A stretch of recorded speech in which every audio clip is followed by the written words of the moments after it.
So Elly Cruz showed again that he's an absolute specimen, crazy athlete, got around the bases in pretty much record time. But I want to break down why this was able to happen here. How was he able to score and a ball hit off the wall? Because it's not a great job defensively by the Blue Jays. And I'm going to give you a way that, if it was defensed differently, would have limited a run for the Reds. So a 3-1 game, Blue Jays against Reds. Elly's up here. He's going to smash this ball to right field. It's going to bounce off the wall right here. It's going to kick away from the right fielder. He's going to pick it up and throw it home. Now, this is where the big problem is. The second baseman is out for the cut right now. This ball is thrown too high for the second baseman. He jumps, it gets over his head. The ball lands and now starts to bounce to the middle of the field. We've got, I think, Bo Bichette over here. We've got Vladdy kind of running to the middle of the field. He can't get there. He slides, can't get there. We've got the third baseman over here. We've got the pitcher over here. The ball basically splits the middle of them, and then Elly is going to beat the ball home because he is one of the fastest humans on earth. And he's going to be safe. Okay, so how could this have been defensed differently? Let's watch the ball here again. Remember, we've got a runner on first base, so this ball is crushed. Right off the bat, once this ball is hit, you know that this is probably at least a double, probably a triple, might be a home run. There's no way that we're going to throw Elly out at second base. So the second this ball is smashed and this outfielder starts to run for it and you see his back, we know that it's an automatic double, at least, especially with his speed. So how do we defend it? Well, this is what you do. The second baseman should go out here and line up home. Anytime there is a runner on first base and we have an automatic double, so a ball smashed in the gap, a ball smashed off the wall, a ball smashed down the line. If it's an automatic double, we set up to the plate because we are going to try to throw this runner out right here. So if the ball is hit, all you do is you split the field right down the middle. If the ball is hit to the right of second base, this ball is hit into the gap or over the right fielder's head, the second baseman is going to lead. The shortstop should trail.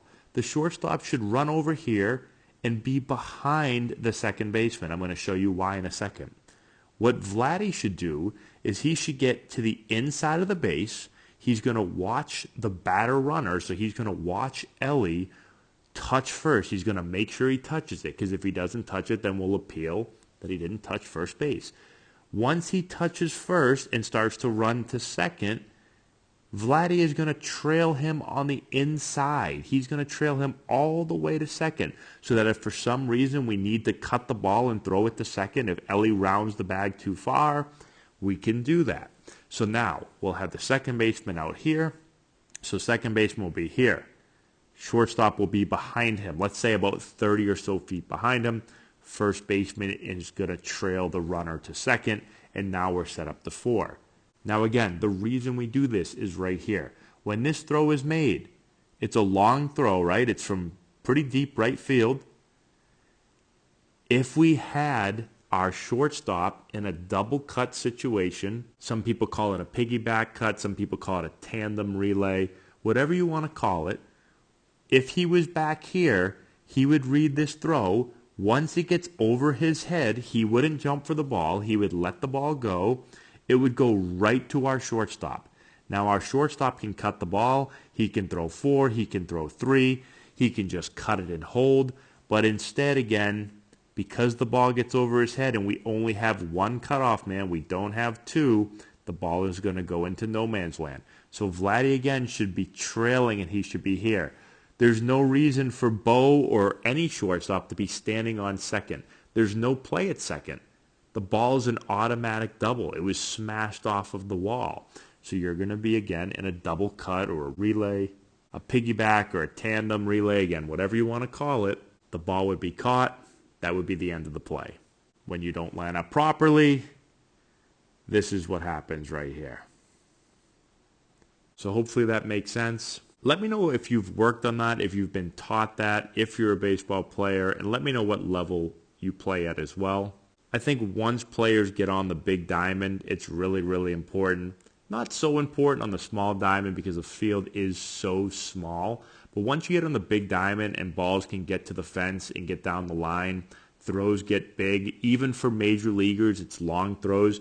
You want to have 2 cutoff men out there in case of the bad throw. If it's over the first guy's head, we've got someone behind him. If the ball is thrown short, well, then the first guy just lets it bounce. It goes right to the second guy.